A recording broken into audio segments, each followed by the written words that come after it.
of this year's Fashion Nexus Ghana event.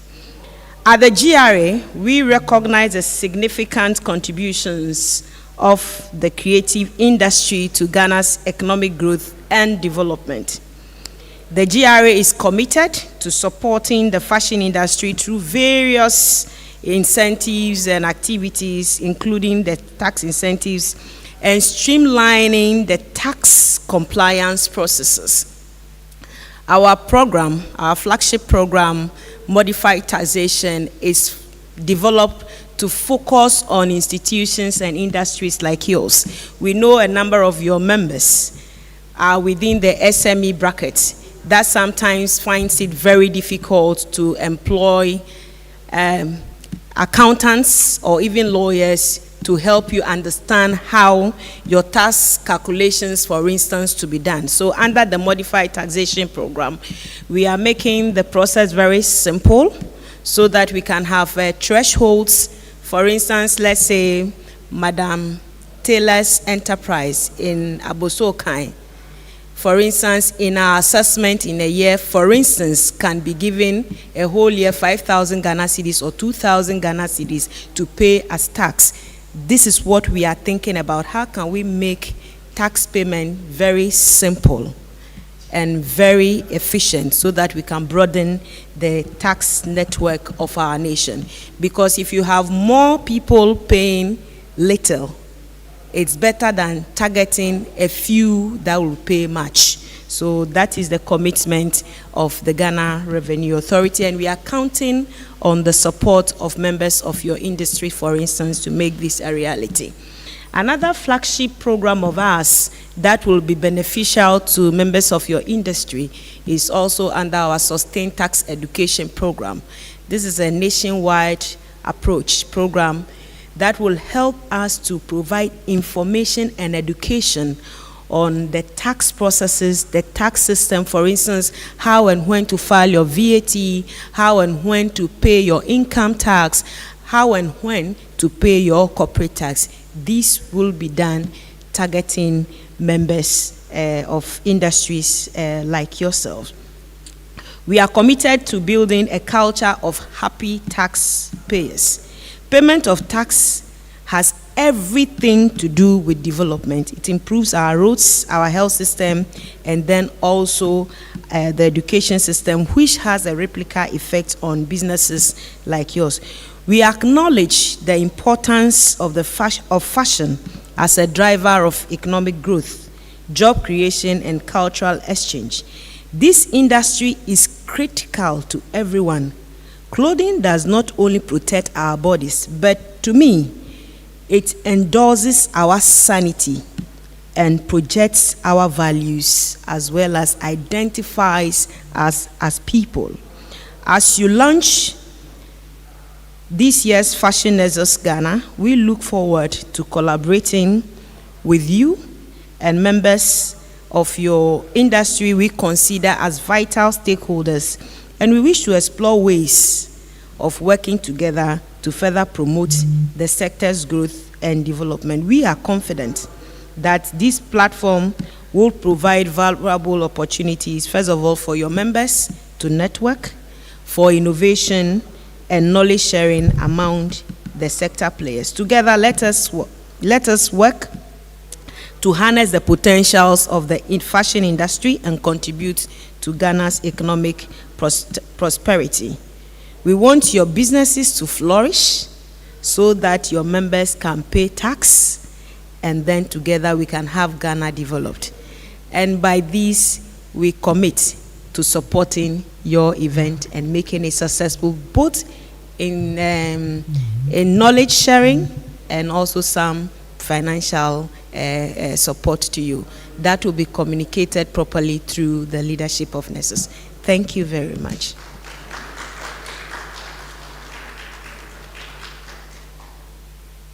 Thank you so much for your remarks and for the commitment. I think a developed Ghana is what we all want to see. Next on the agenda, we want to welcome industry powerhouse, Christy Brown. So please welcome Ms. Vanessa Bannerman, Chief of Retail, Merchandise, and Global Markets.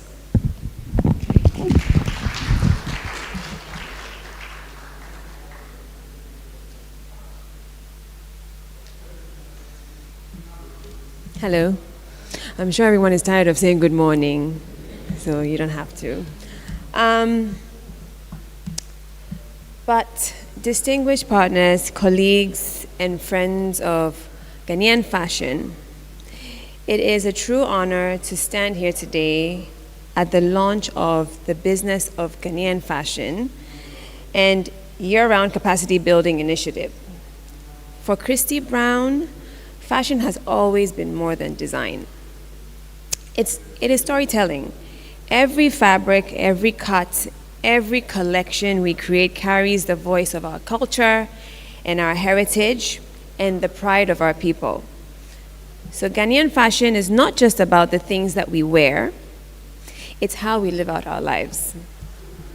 And that being said, we know the realities. Our industry has incredible talent. We see that every single day.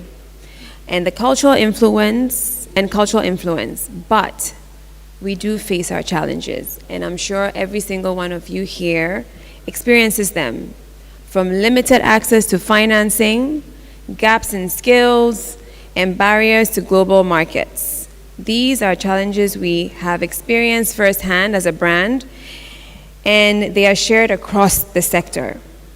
That is why Business of Ghanaian Fashion is so important. It is more than an event. I hope you realize that, because it shouldn't end here today.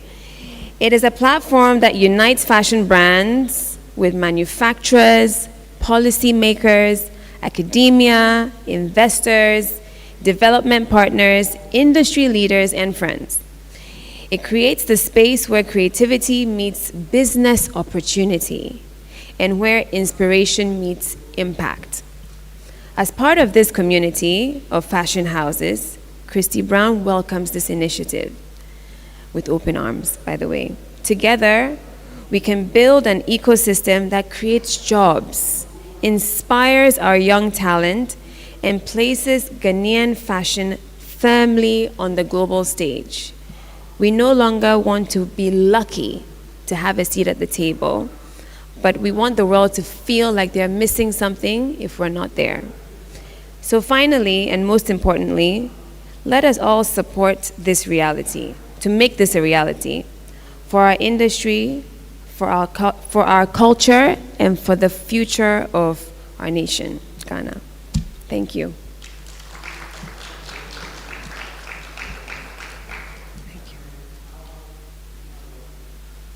Thank you so much, Vanessa. Let's give her another round of applause.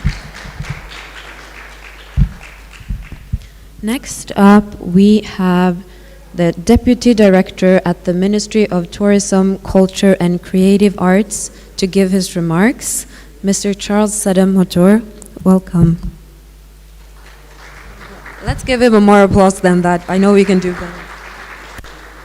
Thank you very much. First of all, let me apologize for coming in late. There's a technical meeting on budget for the year 2026 fiscal year. And I needed to be there as well to represent my directorate. And beyond that, I have to be here too because fashion is life. First of all, let me stand on the protocol, the existing protocol, to say Akwaba to all of you. We all know that fashion is life. You can't live without it. Even at the point of your death, you will still have to wear something to show. And there's even testimony about your name. That is why it's very important that we look at it as an economic mainstay, not necessarily how we want to go about it. Fashion goes beyond clothing. It is even embedded in our culture and the type of food that we eat. In recent times, there's so much emphasis on fashion, and you know why. Because it defines who we are and what we stand for. So on that note, I want to thank you very much, the organizers of this program. You have launched a powerful path for the development and creation of jobs, for that matter. Let's join me and let's give them a round of applause. The business of fashion is dotted around us. If you go around, you will see. From Adeye Soa to the globally recognized fashion designer. It tells you that even when you put a small portion of your house into economic activity, so far as fashion is concerned, there's going to be what? Income, and there will be sustenance. That is why we need to take this opportunity that is presented by the organizers of this program. We as a ministry, we are there to do policy. And as you are aware, the Ministry of Tourism, Culture and Creative Arts is joining in celebrating a lot of activities, from our Heritage Months to the festivals, to International Tourism Day, Panafest, Emancipation, and all that. At any point in time that we gather at those occasions, we need to present ourselves to edify the nation Ghana and our global brand. That is why the opportunity comes in. We continue to create opportunity for you who are in the industry. You come and then we give you what it is. First of all, at the ministry, we give you an endorsement. If you present your documents or a proposal, the ministry gives you an endorsement. And that endorsement gives you the platform to go and get the necessary support that you need.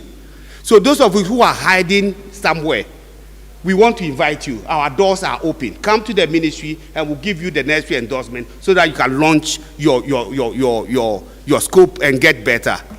In addition to that, we have Black Star Experience. It's just a description of all the activities put under one composite umbrella. And at it, we have what we call the Fashion Month celebration. There's a committee currently working on that. We want to disaggregate the various targets within that program so that the fashion industry in Ghana can take advantage of it. Let me not bore you so much. There's so much, and our doors are open at the ministry. I want to invite you. I stand in and I'll receive you on behalf of the minister. Thank you, and God bless you for this moment.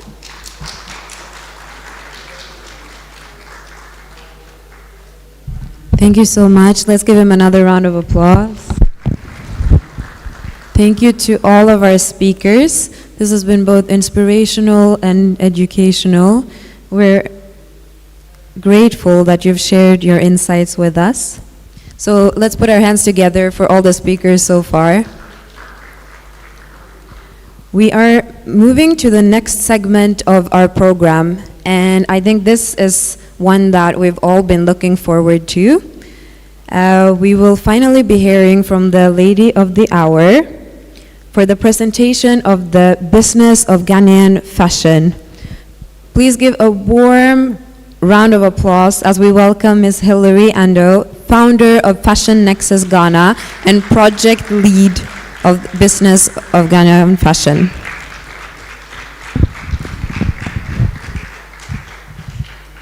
Thank you so much. I was so caught up, I was just preparing for my panel and I forgot that I actually had to present this initiative. So I just really want to say thank you so much for making time to be here. You can have a vision, but if you don't have people, you don't have support, it means nothing. So can you put your hands together for yourself for being here? I can't even thank so many people now, but I want to thank particularly Madam Elsie. So I want to tell you a story about this. So I was struggling with this. You know, I had a beautiful, you have a beautiful pitch deck that my dear Bernie had beautifully crafted, and nobody was paying attention. Everyone was like, we'll speak to you later. So in my desperation, I reached out to her and I'm like, do you have anyone who can help me fund this? And she said, it actually sounds good. Come to us. I was so caught up that I hadn't even thought about GRA. So can we put our hands together for GRA, please? I will also want to thank Mr. Charles Seseto. He's so passionate, isn't he? Thank you so much. And also for UNESCO, AFCFTA, our technical partners. Oh my God. I know money is important and I would love to have lots of it, but there is so much value in support, in direction, in guidance, in strategy, and thinking through things. So I don't take any of this for granted. Thank you so much. And thank you for your support, for connecting. We don't have the money yet, but we will. I want to call out Vanessa. I don't think Vanessa will remember. I remember sharing this with Vanessa of Christy Brown, and Vanessa said, I said, I'm struggling. We need to find money. She said, Hilary, if you can't find the money, I don't know who can. And I still haven't found the money, Vanessa, but we will in the name of Jesus. But you know, in my defeated moment, that statement, like it was just a vote of confidence. And then I don't want to go in and in, but then my presentation, I promise, is only 10 minutes. I promise will be quick. And then I remember Alima saying, you know, I believe in you. And I mean, Alima sowed a seed into this. So Alima paid for one of our vendors for today. So can we, I mean, my heart has been so full. And you know, when you're doing something, sometimes you think you're alone, you have no one. And then I had someone said, you know, I'll bring someone to create reels for you. So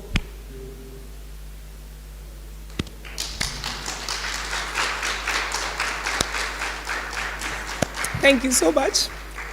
So we're going to get it together. You know, I used to think I was a tough babe, but this project has stretched me so much. Robbie, thank you.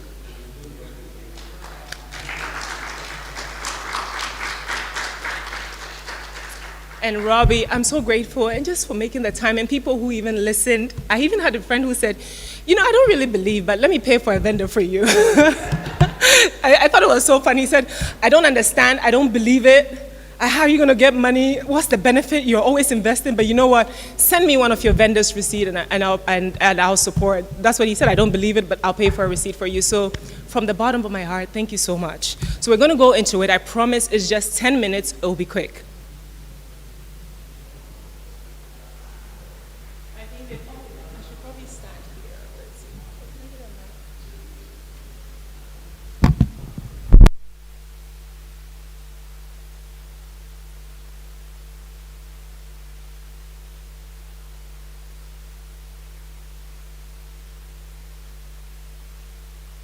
Thank you to Tim, Blair Institute. He's like, we don't have money, but maybe we can introduce you to people, to Nana Brainu, to all the people, to Kente James, to Robbie, to all of you here. Each and every one, you were handpicked, you were selected to be here because you mean so much to me. Sefa, all of you, I'm so grateful. Thank you to Sadia for being here, to Nina Barkes-Wood, I'm so grateful. Dr. Boateng, that I've been giving so much stress to. Dr. Boateng is she's a senior lecturer at the University of Ghana Business School. She's focusing on marketing and entrepreneurship, and she's going to handle our business component. Thank you, Barnaby, for being here, and to Jeremy as well. I'm so, so grateful. All of you, I promise, I'm going to remember all of you. Vanessa, thank you, thank you, thank you. So this is quick. This is the Business of Ghanaian Fashion and Year-Round Capacity Building Initiative. Yes, I'm supposed to hit play.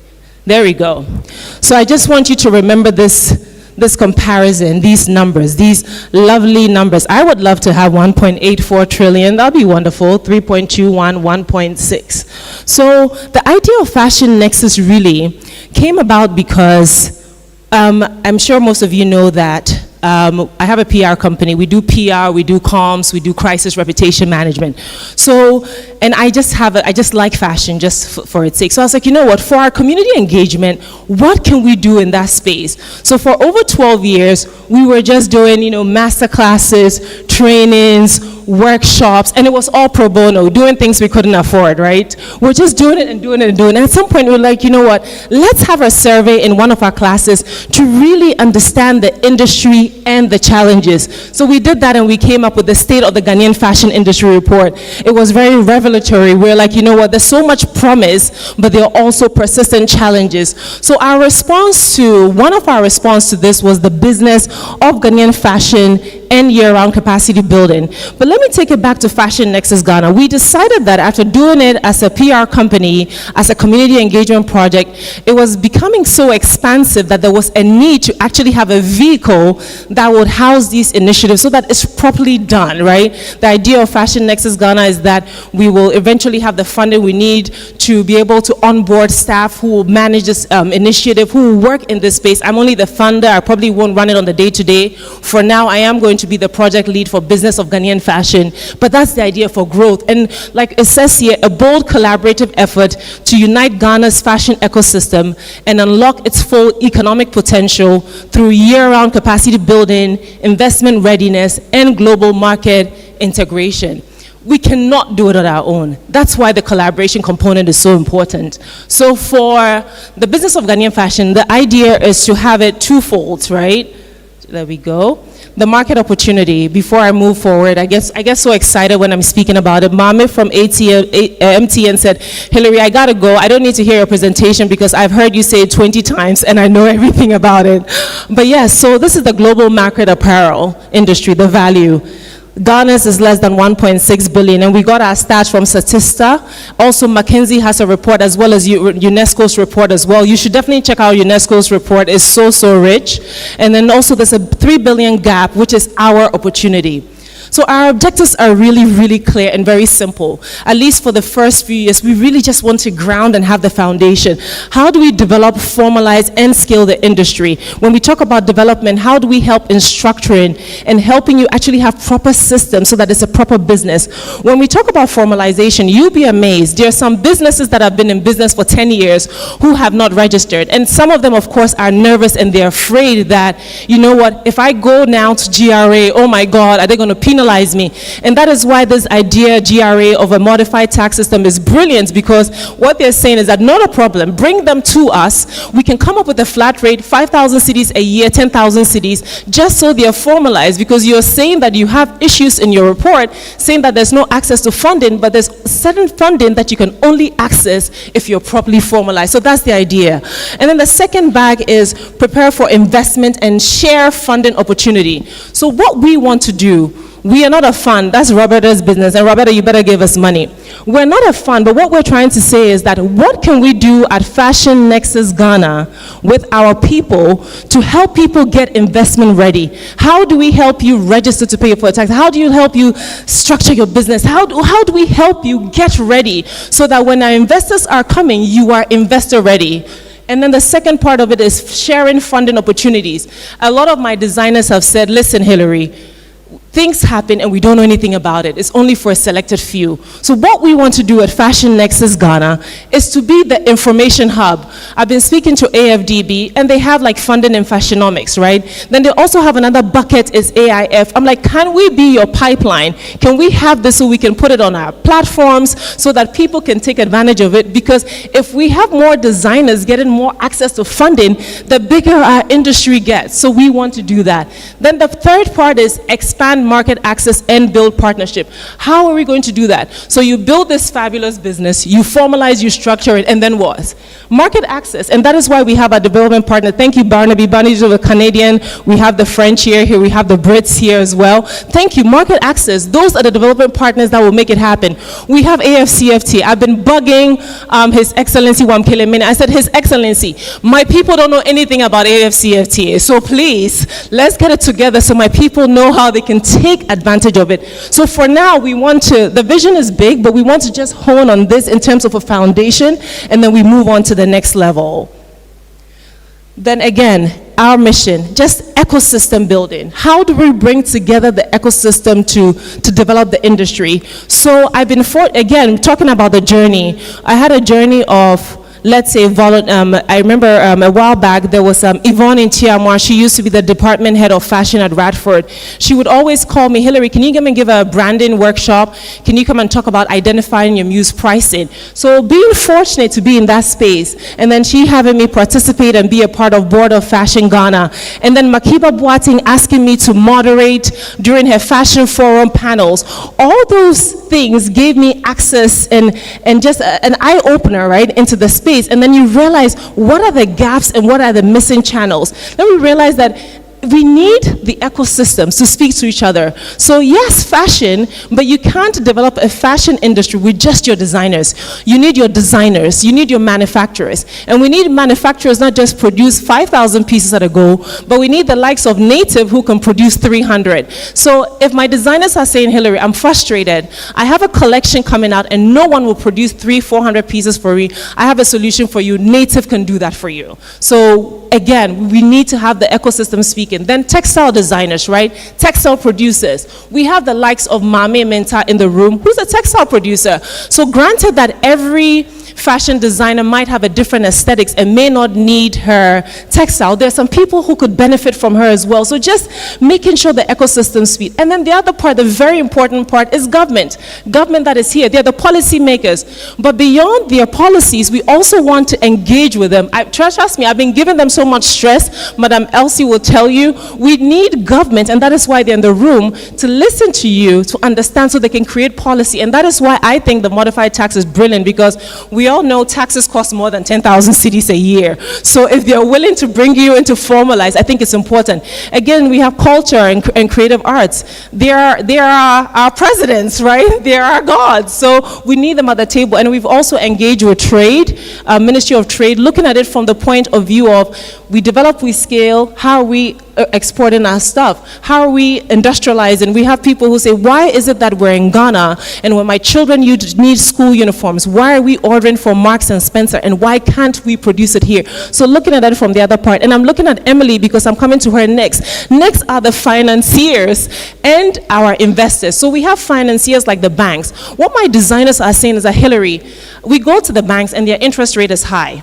Then the second part is, I don't think they understand the fashion cycle because they want us to repay our loans in a year. And as a designer, it's impossible because first I got to be inspired. I sketch my outfit. I create a sample. I like it. I decide how many pieces and how many before I produce. By the time I'm done with that, I haven't sold yet. I cannot repay. So again, that is why it's important to bring the financiers in the room. And again, that's Emily from EcoBank. Raise your hand.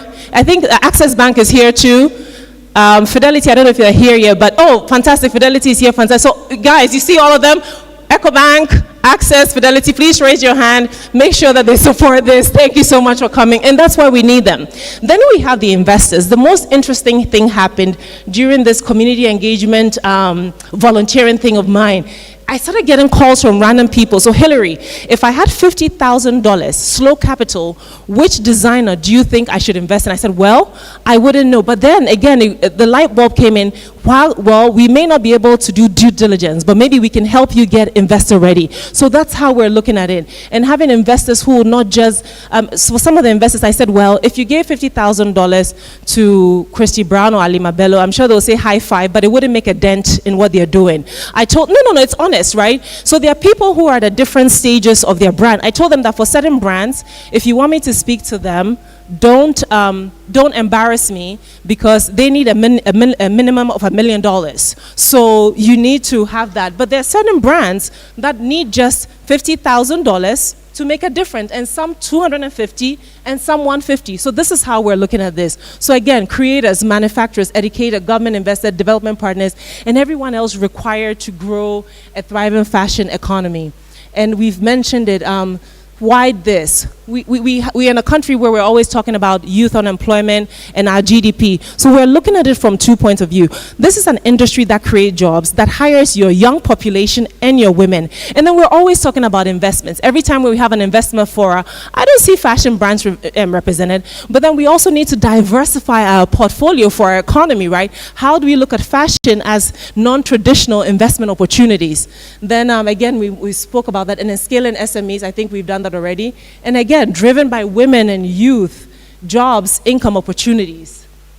And then our solution to this is two-tier. And as much as we had our industry report, because somebody would say, why do you need a summit? Because I heard someone say, well, we're tired of conversations, which is true. I'm exhausted too. We want to see action. But this report was 2023. UNESCO has their report as well. There are other reports. McKinsey also has a report. But you cannot design, I think it would be obnoxious of us to sit and design a year-round capacity building without formally engaging. And that is why we want to have the summit, because when we have our conversation, our panels, and we have our roundtable discussions with policy, then we can come out with something to be able to design the year-round capacity building.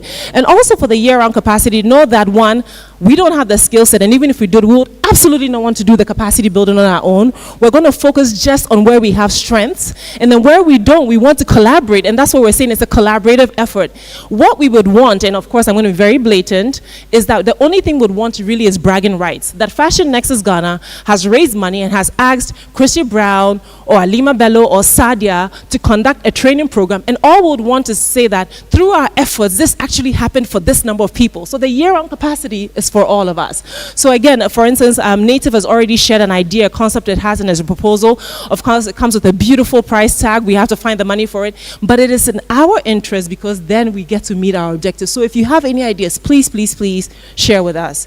I've been told my time is up, but we're going to finish this. You got to be kidding me. So year-round capacity, we have that. Market access, we've already mentioned that. And then, yes, let's close this gap. We cannot do this alone. It was a vision, but like I said, the vision cannot be realized without you. It's a call to invest in Ghana's future. Together we can close the 3 billion gap and position Ghana on the global fashion map. We want to thank these people, our technical partners, UNESCO and AFCFTA. I know we all already acknowledged you. Our educational collaborators, we have the University of Ghana Business School, who's helping us to reframe the business component of this to craft training programs as well. And also Georgetown University. It's funny, Georgetown University was the very first university to help us with a strategic roadmap on how we should go about this. And actually, when we first reached out to them, we reached out to them as a PR agency, and they said, you know what, our advice to you is set up a different entity completely and run this from it. So we're grateful to Georgetown. And then we have Joyce Abebio Design Institute Africa. The rep was supposed to be here, but she had an emergency. We want to thank them as well. And I want to thank this legal partner who registered our stuff, and they still haven't charged us. They said, you know what, when you sort out yourself, of course we had to formalize and do the right thing, because we can't be preaching formalization and not be formalized. But they did that with us, and they said, you know, whenever you can, pay your tab. So we're very grateful. And let's connect, please. We're building our website, but if you go on our website, you can type in your email address, because we want you to connect with us, and we want to share details of the October Summit and everything else that we're doing. And like I said, this is all our information. Let's collaborate. If you have a project that you think we can fit into this, let's do that, and together let's find the funding to actually make it happen.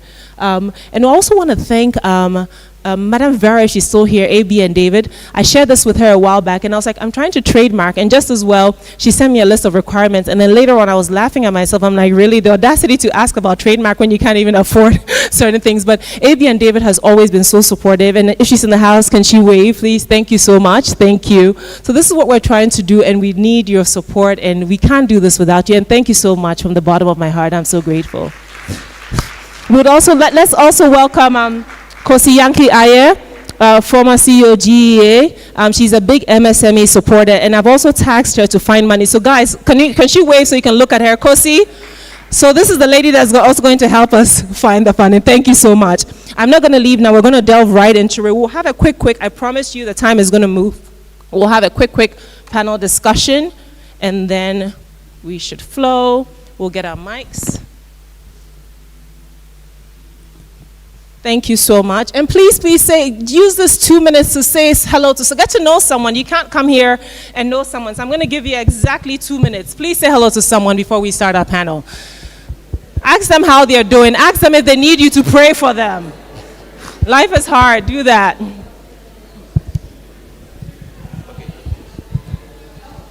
call Mr. Parry for me. Ask him, should I? Parry.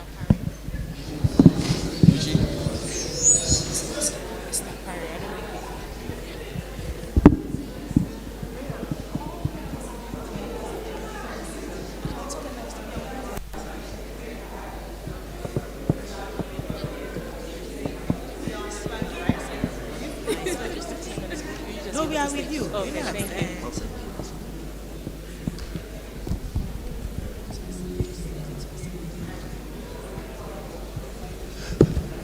Please say hello to someone. Ask them how.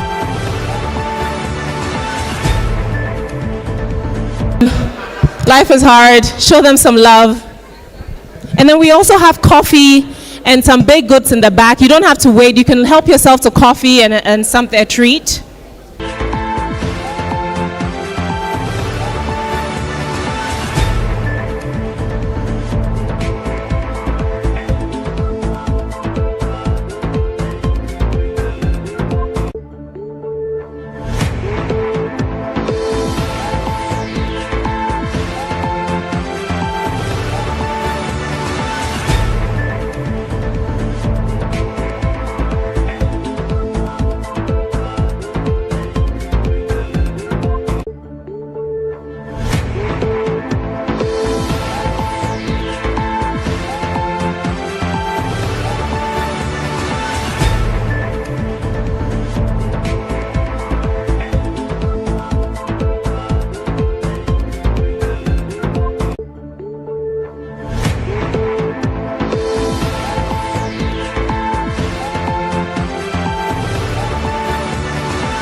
Leaders and to highlight why BoGF is essential for transforming Ghana's fashion industry. Our first panelist, in no special order, I'd like to call Amy Alima Bello, who's the founder and creative director of Alima Bello. Put your hands together. Oh, come on, guys, you can do better than that. You need some coffee? We have coffee and tea in the back. Amy Alima Bello, founder and creative director, Alima Bello. Would also like to call Nana Kweku Brenu, creative consultant, Native Limited. Nana, I'm trying really hard not to disclose your secrets, so keep praying for me. Would also like to call on Dr. Sheena Lovia Boateng, who's a senior lecturer, Department of Marketing and Entrepreneurship, University of Ghana Business School. And then finally, would like to call on Richard Ohenesika, who's a fashion educator and talent manager, and he's the founder of Rio's College of Design. Can we put our hands together for our panelists, please? Oh, come on, guys, you can do it better than that. Thank you, thank you. So I'm going to start right away. Let's get into the money, Alima. So financing has been highlighted as one of the major barriers in the State of the Ghanaian Fashion Industry report. In your view, what kind of financial support would make the biggest difference for designers? Do we not have our mics? Oh, this one, okay, fantastic. Did you hear the question? Should I repeat it? Okay, so it's been highlighted as one of the major barriers, financing. In your view, what kind of financial support would make the biggest difference for designers? Hi, everyone. Yeah. In my view, the kind of financial support that will make a difference is packages that are tailored to the realities of our industry. So as Vanessa said in her note, there's limited access to funding. If I go today to my financial partner, I'm going to be getting a facility at a high interest rate, repayment terms, and on the best, because when it comes to fashion, there's a period where you're designing your concept. Before it goes to market, so you've spent about 4 months, but then they expect you to start paying your loan immediately. So what we need is for the institutions to understand our needs, the realities of our industry, and tailor products for that. We also want, and then for the young or new brands coming up, not everybody wants to invest in equipment. So could there be a facility where they could actually lease equipment to use, and then or a repayment plan, rent to own the equipment, so that they can actually start working. So these are the kind of things that we need in our industry to help us grow. Thank you.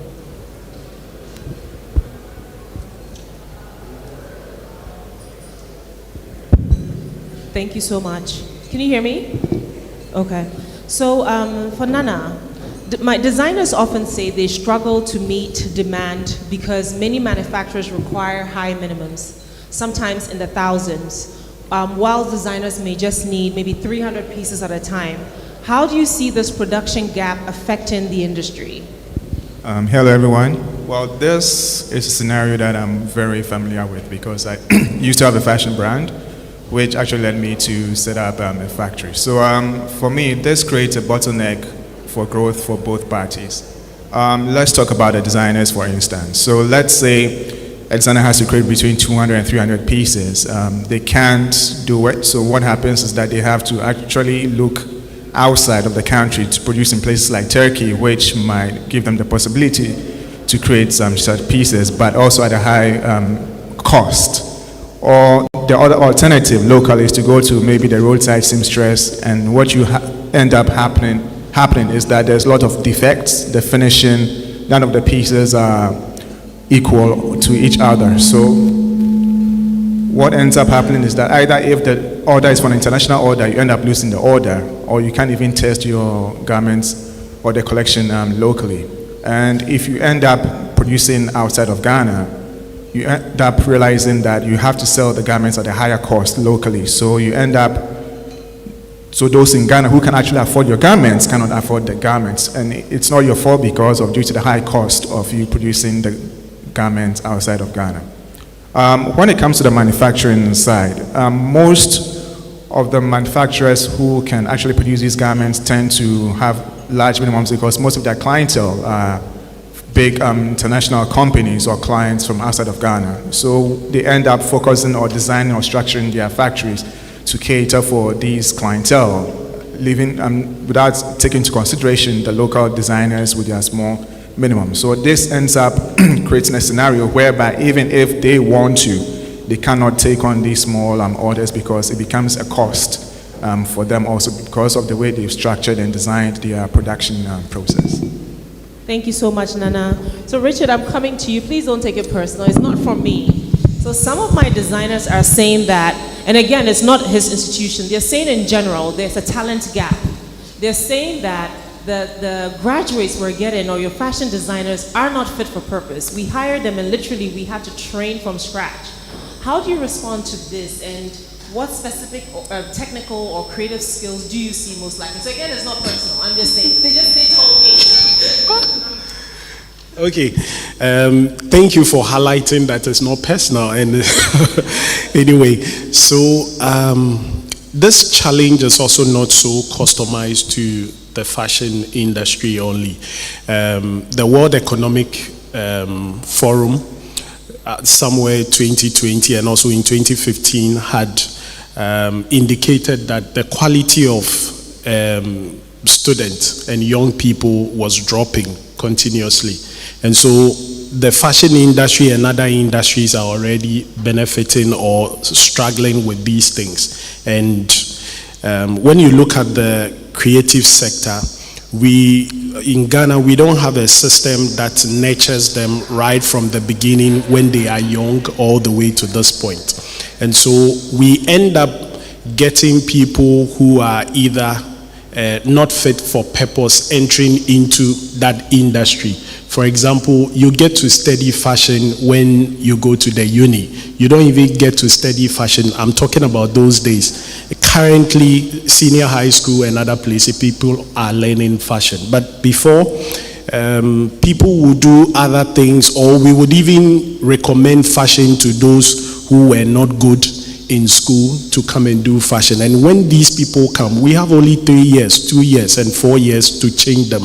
And it becomes so difficult. And so these people end up finishing these trainings, and that is where we see this not being fit for purpose. So it's a challenge that is not only for the fashion industry, but I'm believing that now that we are incorporating proper skills and we are looking at the education sector in general, revolutionizing it, is going to change some of these things. I do hear other senior lawyers talking about the quality of the current or new lawyers.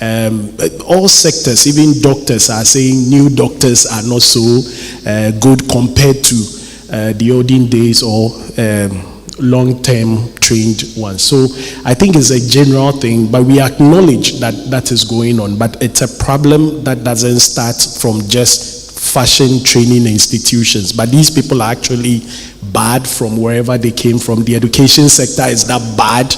And so they come and learn for just 4 years and they have the skill all right, but the other things they need to really, really stay in the industry, they do not have because they've only been trained in the fashion sector. Thank you so much.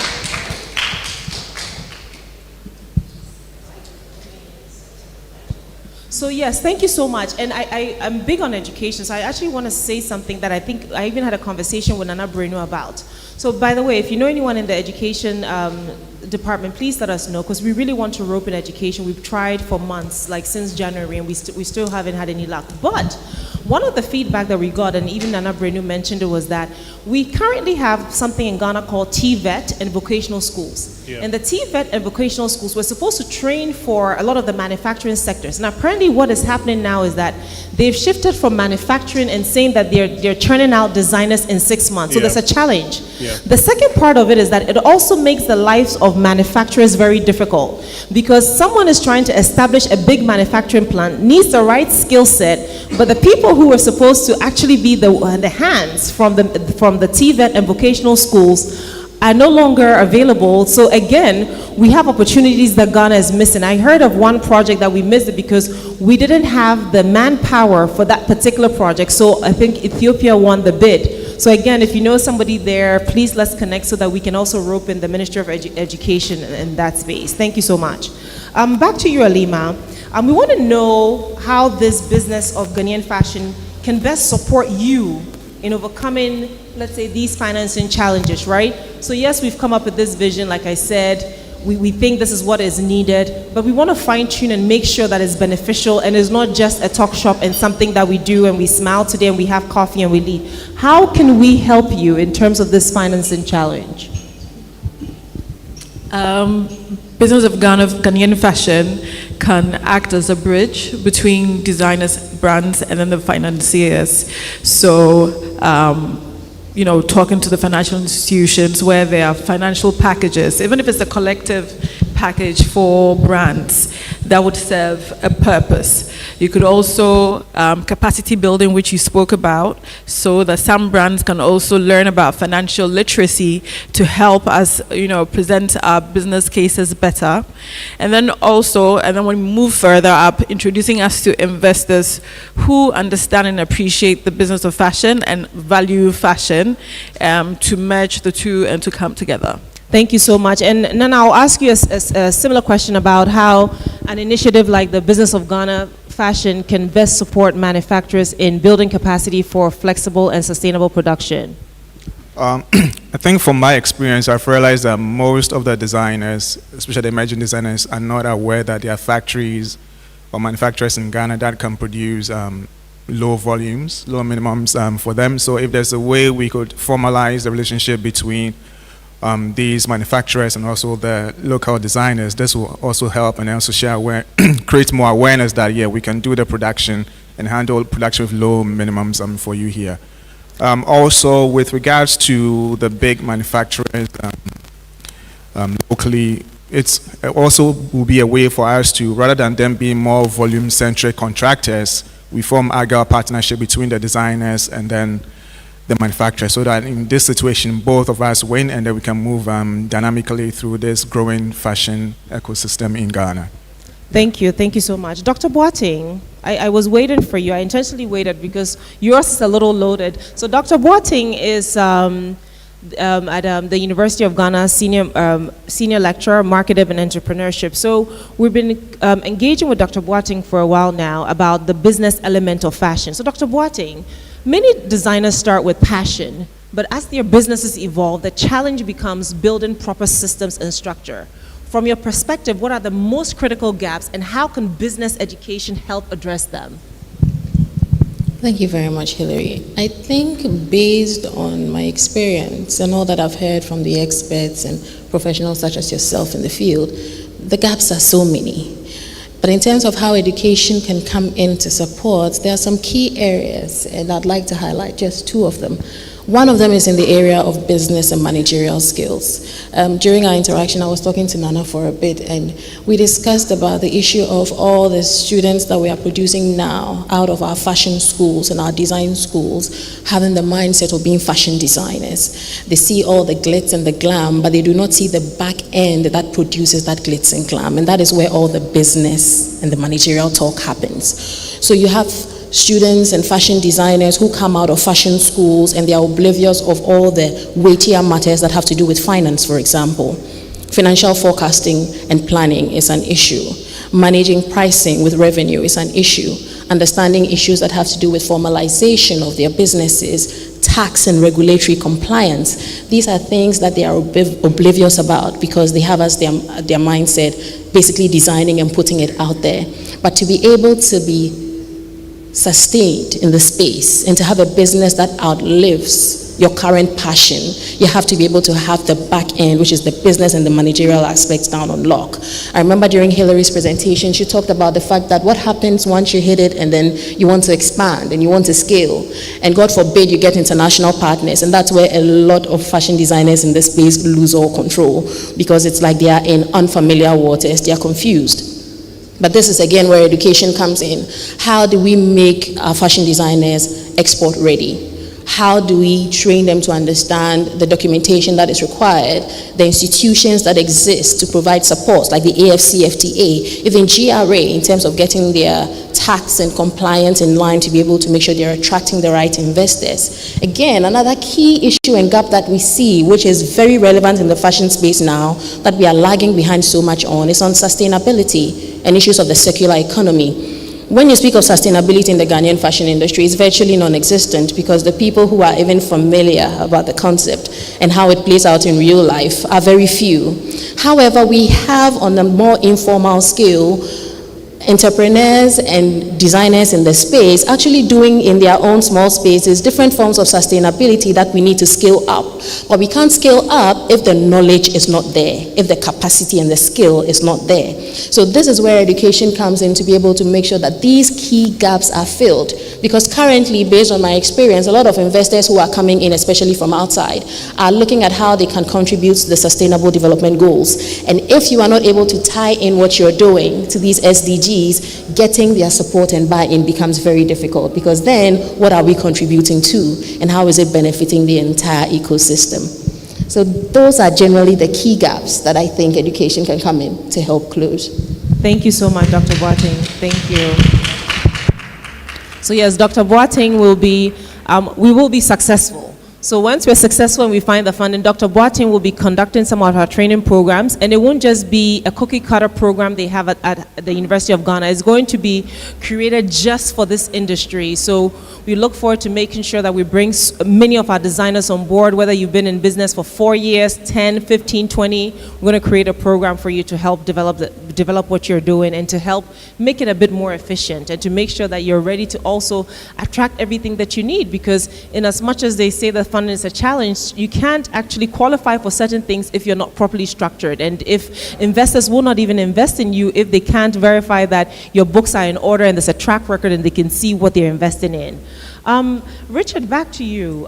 We want to know what an initiative like BoGF can best support you in preparing graduates to be industry ready. Because we have some ideas, and some of our ideas, of course, maybe is looking external, unfortunately, because maybe due to our network, but we've engaged some universities outside Ghana. For instance, we spoke to FIT. We've just got a connection with Parsons as well.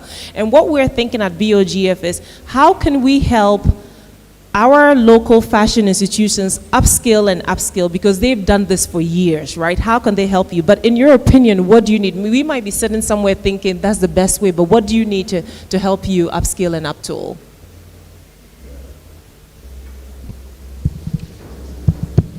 So the very first stage is the initiative you have suggested. Exchange programs are very good to all institutions, including the fashion sector, because we sometimes, after training, some of the designers don't even understand what it means to go global. Nana Breno had a master class with us recently, and people are still shocked, some of the insights and some of the beautiful discoveries that he made them understood. And so exchange programs is really going to change the face. We are also going to think very global from the designers and also institutional perspective, because most of the time people finish and they don't even understand what the global market looks like, even though they want to go global, export and much more. They also don't even understand standardization. Somebody is so good in Ghana, but immediately it gets to export, they don't even understand that their production has to meet standard quality and all of that. So it's going to break the gap between the local sector and the international sector. Yeah. Thank you so much. Thank you. And Dr. Boateng, I'm going to come back to you. Again, similar question about what we can do to support your efforts, and what do you envision for BoGF? We've been speaking, we've been engaging. What do you envision, and what direction do you believe that you want to take for this initiative? Thank you once again, Hilary. I think from the first day that you engaged with me, I was so excited because BoGF has finally created the platform that we need to bring all the stakeholders to the table. What the industry has been lacking, if you ask me, and what has led to all these skill gaps is all the various stakeholders operating as silos. Having a platform where all the stakeholders could come together and collaboratively create these solutions is what we have been waiting for. And thankfully, BoGF is here to bring that. Because once we have this collaborative platform, we can be able to co-create the solutions. We are no longer thinking and imagining what could be happening with the fashion schools, what could be happening in manufacturing, what could be happening with the designers and the financing. Everyone is in the room when the conversations are being had. So the idea is, where are the problems? How do we solve them? And that is what BoGF has brought. So through this collaborative efforts, the year-round capacity building initiative will basically help to close each of these gaps one after the other, because you will agree with me that these are not gaps that we can close very quickly. We need to be able to have a sustained effort, and that is where BoGF comes in to create and maintain that momentum such that the conversation doesn't end once we walk out of the room, but we have multiple platforms on which we are continuing the conversation and making sure that all that talk ends up turning into action. Thank you so much. Thank you so much, panelists. I'll just give you 30 to 60 seconds each to share your final words, and then we'll wrap it up. It's a launch. It's supposed to be quick. We'll be done soon. Thank you. Okay, so I'll speak on behalf of the education sector. We are very happy for this initiative, and we know it's going to help the education sector, especially for the fashion part, to be much more sustained. We are going to provide an education that is much more sustainable, and it's also going to turn our economy around to be a circular economy. Good. Thank you. I would also like to say a big thank you to Hilary and the team for this initiative. I think her team has brought on board an alternative pathway for all stakeholders in the space who want to be able to learn various skills and capabilities, to be able to do so without having to go through a formal education system like where I come from. Not everyone wants to sit in a 2-year or 3-year or 4-year program, but with a year-round capacity building programs, I could pick up a certificate course in financial management, I could pick up a certificate course in investor readiness or tax compliance, and I will have those skills and capabilities to be able to use. So I think I'm excited for what is ahead, and I believe all the partners will have a very good reason to invest in this initiative. Thank you.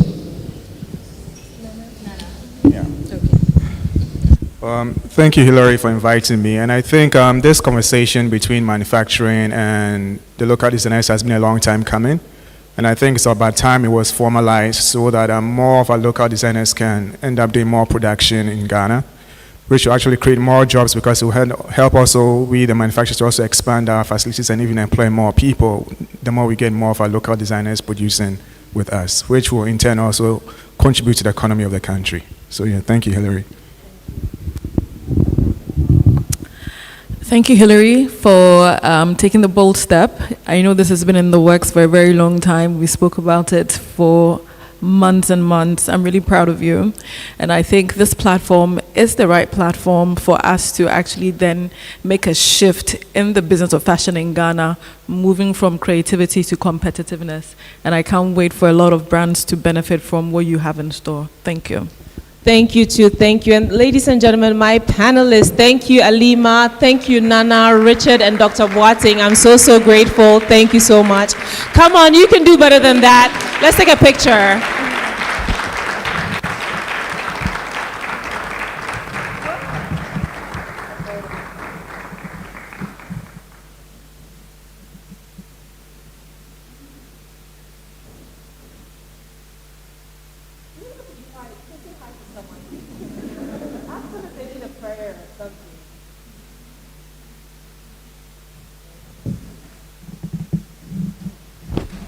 Thank you so much. Thank you once again. I know that our dear Sandra is going to come up just to wrap us up. But before, I want to thank Ajabeng.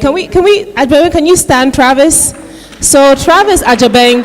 So Travis has been part of so many of our training programs, our workshop. He's lent himself to help other designers. He was part of our X Spaces conversations as well. Can we put our hands together for Travis, please? Thank you so much.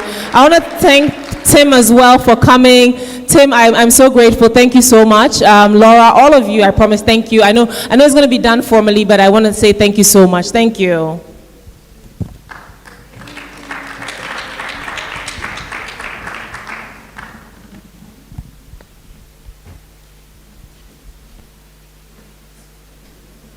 Thank you so much, Hilary, and thank you once again to all of the panelists. I think we should give them all a round of applause again. Sorry. Like Hillary mentioned to me that, the real success of this initiative is it really lies in its impact.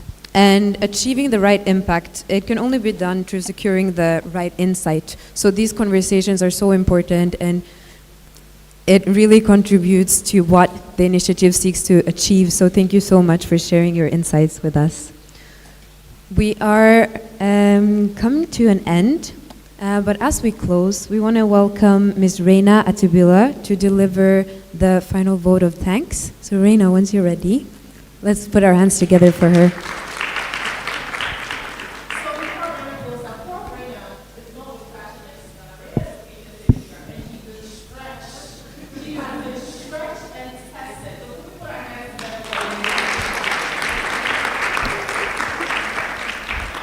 Thank you so much, everyone. Thank you so much, Ms. Hillary. I appreciate your guidance.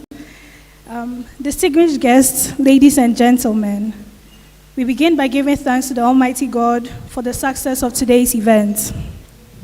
On behalf of Fashion Nexus Ghana, it is my privilege to extend our heartfelt gratitude to everyone who has made today's launch of the Business of Ghanaian Fashion and Year-Round Capacity Building Initiative possible.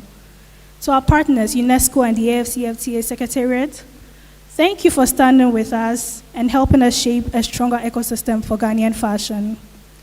To our government collaborators, the Ministry of Trade, Agribusiness and Industry, the Ghana Revenue Authority, and the Ministry of Tourism, Culture and Creative Arts, and Vanessa Bannerman, we are grateful for your support in strengthening this vision. To our corporate, creative, and manufacturing collaborators, from Ghana's leading designers to our manufacturers and textile innovators, your commitment inspires us to keep building and pushing boundaries. We are grateful as well to our educational collaborators, JACCD, Antique Africa, and the University of Ghana Business School, for shaping the next generation of talent. Our thanks go to our panelists for sharing their insights, and to our media collaborators, Multimedia Group, GTV, Channel One TV, Graphic Communications Limited, Business and Financial Times, and all members of the press for amplifying our message and ensuring the story of Ghanaian fashion reaches far and wide. A special thank you to Alima Bello, Steve French, Travis Obin Kaspar, Bernard Kujo, and the Fashion Nexus Ghana team, and our dedicated volunteers, Anne-Marie and Alice, whose commitment made today possible. To our distinguished guests, dignitaries, entrepreneurs, creatives, manufacturers, and friends of the industry gathered here today, we are truly grateful for your presence and support. As we close, let me leave you with this. The Business of Ghanaian Fashion and Year-Round Capacity Building Initiative is not just a project, it is a movement. We need your partnerships, your investments, and your voices to make this vision real. Together, we will empower entrepreneurs, scale designers, strengthen our industry, and showcase Ghanaian fashion to the world. Thank you all once again for being part of this milestone occasion. We look forward to working with you to fashion Ghana's future together. Thank you.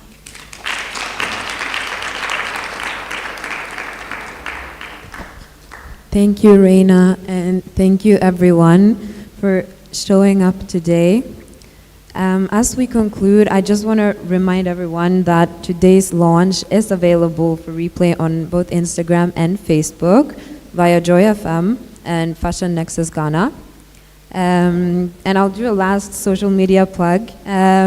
Please share photos, videos, anything. Join our conversation. Use the hashtags at BoGF and hashtag Fashioning Ghana's Future. Again, Reina said it beautifully, but this vision can really only succeed with partnership and collaboration, and we need your support to make this vision a reality, to empower entrepreneurs, scale designers, and position Ghana's fashion globally. So on behalf of Fashion Nexus Ghana, thank you all for being part of this milestone. Thank you for coming out today, and we wish you safe travels onwards. Thank you so much, Sandra. And I want to do in true Ghanaian fashion. So the business of Ghanaian fashion and year-round capacity building is what? Duly launched. Thank you so much, and enjoy the rest of your day. Thank you. Thank you so much. Thank you. God bless. Thank you.